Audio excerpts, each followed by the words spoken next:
I'm Chris Hynes. I'm the CTO at OwnerRez. I've been with OwnerRez for about a decade now, since the early days.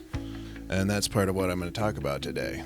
Loyalty and how you can maintain that loyalty with your customers and with your employees as you grow from something where the founders can touch everybody to something where you have to have processes in place and you have to have a culture that will allow you to maintain that same level of quality and relationship with everybody.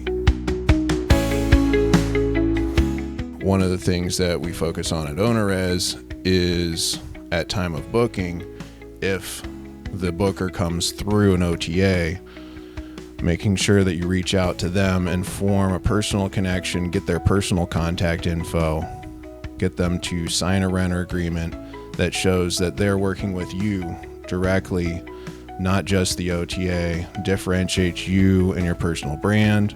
Yes, the renter agreement says stuff that the guest will do, but it also says what you will do, how you will go over and above the different agreements that they might have with the OTA. When something comes up, there's two tokens, right? This is a huge deal or no problem. And the customer gets to choose one of those and you get to choose one of those. So if you go in first and you're like, this is a huge deal, let me do whatever I can to address that, then the customer can come and say, oh, well, no big deal. You already handled this. It's not a big problem.